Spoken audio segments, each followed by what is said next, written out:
Rest എടുക്കട്ടെ. ശരി doctor.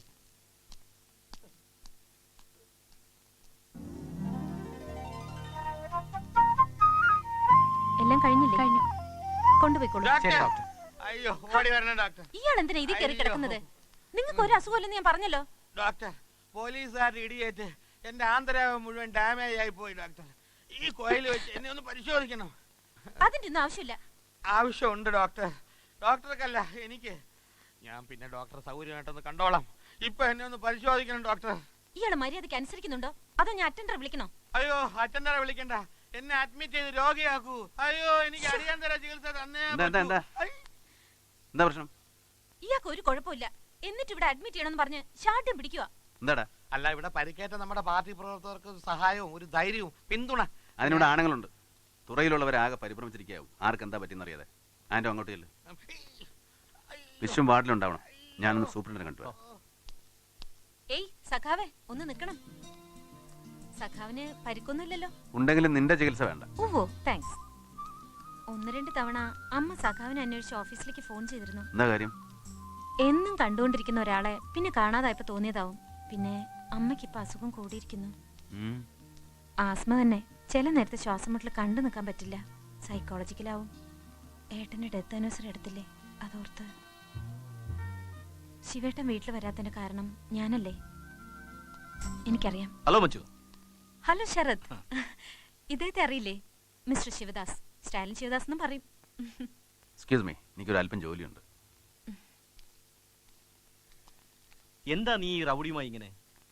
No Sarath, അദ്ദേഹം റൗഡിയല്ല. എൻ്റെ ഏട്ടൻ്റെ അടുത്ത സുഹൃത്തായിരുന്നു. ഒന്നിച്ചാ പഠിച്ചത്. അന്നൊക്കെ ദിവസം വീട്ടിൽ വരും. അമ്മയ്ക്ക് ഇവർ രണ്ടുപേരും സ്വന്തം മക്കളെ പോലെയായിരുന്നു. MA ഫൈനൽ ഇയർ എഴുതുമ്പോൾ പരീക്ഷാ ഹാളിൽ വെച്ചുണ്ടായ ഒരു വഴക്ക് പുറത്തൊരു സംഘടനമായി എൻ്റെ ഏട്ടനെ കുത്തേറ്റു. ശിവേട്ടൻ്റെ കയ്യിൽ കിടന്ന ഏട്ടൻ മരിച്ചത്. ഒരുപക്ഷേ ആ സംഭവമായിരിക്കും അദ്ദേഹത്തെ ഇങ്ങനൊരു തീവ്രവാദിയാക്കിയത്. അല്ലെങ്കിൽ നിങ്ങളെപ്പോലൊരു IPS ഓ IAS ഒക്കെ ആകാമായിരുന്നു. പക്ഷേ പോലീസ് റെക്കോർഡിൽ അയാൾ റൗഡിയാണ്, പാർട്ടി ഗുണ്ട. നാട്ടിൽ എവിടെ ഉണ്ടോ സമാധാനം? ദിവസവും വെട്ടും കുത്തും കൊലയൊലേ നടക്കുന്നത്. അതുകൊണ്ടാണ് ഈ ഗവൺമെന്റ് രാജിവെച്ചൊഴിയണമെന്ന് ഞങ്ങൾ പറയുന്നത്. സാറ് മുഖ്യമന്ത്രിയായിരുന്നപ്പോൾ ഇതിനേക്കാളേറെ കൊലപാതകങ്ങൾ നടന്നിട്ടുണ്ടല്ലോ. അതെ, അന്നൊന്നും രാജിവെച്ച് ഒഴിയണമെന്ന് തോന്നിയിട്ടില്ലല്ലോ. നീ കോട്ടയം പത്രത്തിന്റെ ആളല്ലേടോ? നിനക്കേ അങ്ങനെ ചോദിക്കാൻ കഴിയൂ. എടാ, നീയൊക്കെ ജനിക്കുന്നതിന് മുമ്പേ പത്രാധിപരാ ഞാൻ. ഇപ്പോൾ പാർട്ടി പത്രത്തിന്റെ പത്രാധിപരെ നിശ്ചയിക്കുന്ന കാര്യത്തിൽ തന്നെ നിങ്ങൾക്കിടയിൽ അഭിപ്രായ വ്യത്യാസം ഉണ്ടല്ലോ. ITUC-ക്കാർ ഒരു ഭാഗത്തും മറ്റുള്ളവർ മറുഭാഗത്തുമായിട്ട്. അതൊക്കെ നിങ്ങൾ ബൂർഷോ പത്രക്കാരെ എഴുതിപ്പിടിപ്പിക്കുന്ന നുണക്കഥകളാണ്.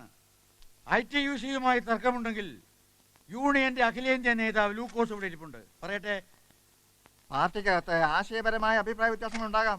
അത് തർക്കവും തമ്മിൽ തല്ലുമല്ല. എഡിറ്ററെ പറ്റിയാണെങ്കിൽ ഏകകണ്ഠേന ഞങ്ങൾ ഒരാളെ കണ്ടെത്തി കഴിഞ്ഞു. ഇപ്പൊ നടക്കുന്ന ISRO കുറിച്ച് സഖാവിനെ അനന്ത സാറിനൊന്ന് കാണണമെന്ന്. അതിനെക്കുറിച്ച് സഖാവ് എന്താ വേണ്ടാത്തത്? സഖാവിനെ കാണണമെന്ന് പറഞ്ഞു. ആ, ഇരിക്കൂ.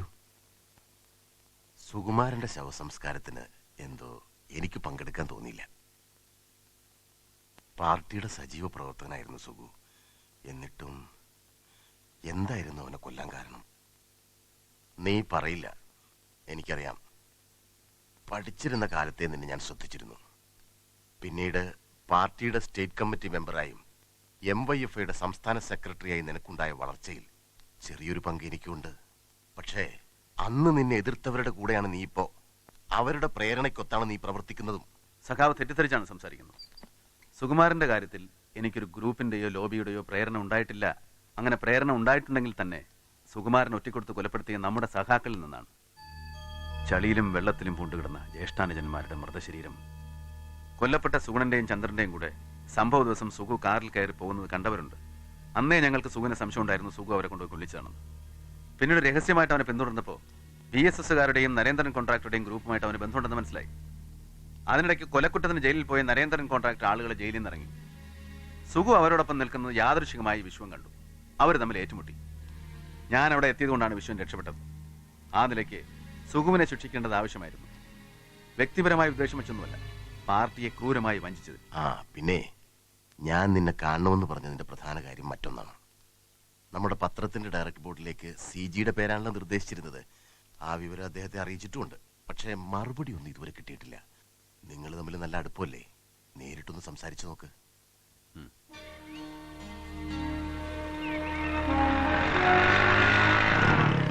ആ എവിടെയായിരുന്നു താൻ? കുറച്ചു ദിവസം ആയല്ലോ കണ്ടിട്ട്. വാ വാ ഇരിക്ക്. താൻ ഇവിടുന്ന് 2 പുസ്തകങ്ങൾ കൊണ്ടുപോയിട്ടുണ്ട്. ഒക്ടോബർ പാസ് ഒരു കുറിപ്പ്, ജേക്കബ് ദരിതയുടെ ഹിസ്റ്ററി ഓഫ് ലൈഫ്. ഞാൻ ഇവിടുന്ന് തനിക്കല്ലാതെ മറ്റാർക്കും പുസ്തകങ്ങൾ കൊടുക്കാറില്ല. ഞാൻ വന്നത് CGA പാർട്ടി പത്രത്തിന്റെ ഡയറക്ടർ ബോർഡിൽ അംഗമാകാൻ ക്ഷണിച്ചിരുന്നല്ലോ. പത്രത്തിന്റെ നടത്തിപ്പിൽ ഒരു അഡ്വൈസർ ആകാൻ കൂടിയാണ് ഞങ്ങൾ ഉദ്ദേശിച്ചിരുന്നത്. അതേപ്പറ്റി ഒന്നും പറയണ്ട.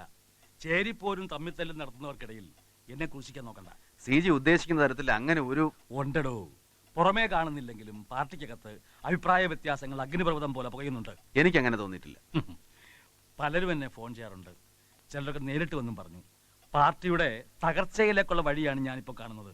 മുമ്പ് 48-ലും 49-ലും സംഭവിച്ച ഉൾപ്പാട്ടി സമരം പോലെ. അന്ന് പക്ഷേ സ്റ്റാലിൻ ഉണ്ടായിരുന്നു. 2 ഫ്രാക്ഷനിലും പെട്ടവരെ മോസ്കോയിലേക്ക് വിളിച്ചു വരുത്തി അദ്ദേഹം രമ്യതയിലാക്കി വിട്ടു. പക്ഷേ 62-ലെ സംഭവങ്ങൾ പാർട്ടിയെ ശരിക്കും പടർത്തിയില്ലേ? അത് തന്നെയാണ് ഇനി ഇവിടെ സംഭവിക്കാൻ പോകുന്നത്. ഇല്ല CG, അങ്ങനെ സംഭവിക്കില്ല. മുമ്പ് നടന്ന ഉൾപാർട്ടി സമരങ്ങൾ ആശയപരമായിരുന്നു. അടവുകൾ പ്രയോഗിക്കുന്ന രീതിയെപ്പറ്റി. ഇവിടെ അങ്ങനെ നയസമീപനത്തെപ്പറ്റി ഒരു തർക്കവുമില്ല. നേതാക്കന്മാർക്കിടയിലുള്ള ചില്ലറ വ്യക്തിപരമായ അഭിപ്രായ വ്യത്യാസങ്ങൾ മാത്രമേ ഉള്ളൂ. ആ നേതൃത്വം മാറ്റണമെന്നാണ് ഞാൻ പറയുന്നത്. എന്തിനീ കിഴവന്മാരെ വെച്ചുകൊണ്ടിരിക്കുന്നു? കിഴവന്മാർക്ക് പരിചയവും പ്രാപ്തിയും ഉണ്ടെങ്കിൽ മാറ്റുന്നതിന് പ്രായമാവുന്ന ആരുടെയും കുറ്റമല്ലല്ലോ. ശിവദാസൻ, എന്റെ തന്നെ പ്രതിരൂപമാണ് ഞാൻ നിങ്ങൾ കാണുന്നത്. പഠിപ്പ് ഒഴിപ്പിക്കാനാവാതെ കോളേജിൽ നിന്നും പുറത്താക്കപ്പെട്ട്, കുടുംബത്തിൽ നിന്നും ബന്ധുക്കളിൽ നിന്നും ഒറ്റപ്പെട്ട്, പാർട്ടിക്ക് വേണ്ടി മാത്രം ഒഴിഞ്ഞു വെച്ച ഒരു ജീവിതം. അതായിരുന്നു ഞാൻ. നിന്റെ പ്രായത്തിൽ ഒരു മഹാപ്രസ്ഥാനത്തിന്റെ വിജയാഘോഷങ്ങൾ പലതവണ നേരിൽ കണ്ടവനാണ് ഞാൻ. റെഡ് സ്ക്വയറിൽ നടന്ന പടുകൂറ്റൻ പരേഡുകൾ, അതെല്ലാം തകർന്നില്ലേ? പക്ഷേ അതിൽ കൂടുതൽ ഇവിടെ ഞാൻ കൂടി അംഗമായ പാർട്ടിയിലെ ഭിന്നതയാണ് എന്നെ വേദനിപ്പിക്കുന്നത്. CG ആവശ്യമില്ലാതെ സംശയിക്കുകയാണ്. അങ്ങനെ ഒന്നും സംഭവിക്കില്ല. Do you think so? No, I believe it.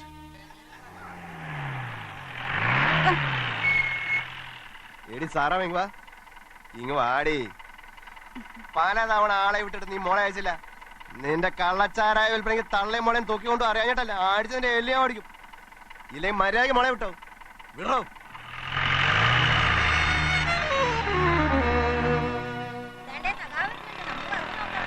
എവിടെ പോയിട്ട് വരുന്നെല്ലാരും കൂടെ? വെള്ളെടുക്കാൻ പോയിട്ട് വരാ പള്ളിക്കണത്തിന്ന്.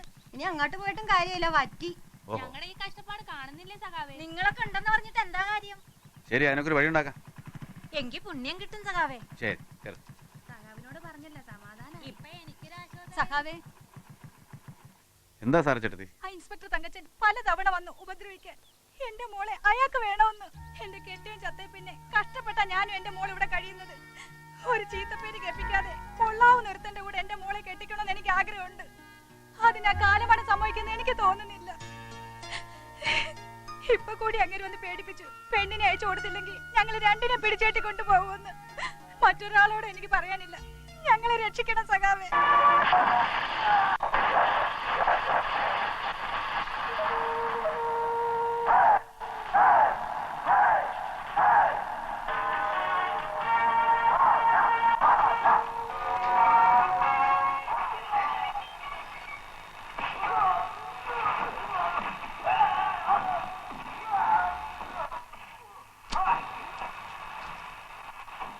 സാറേ, എന്താണോ? സാറേ, ഞാൻ ആ പെണ്ണിനെ കൊണ്ടുവന്നിട്ടുണ്ട്. പെണ്ണോ?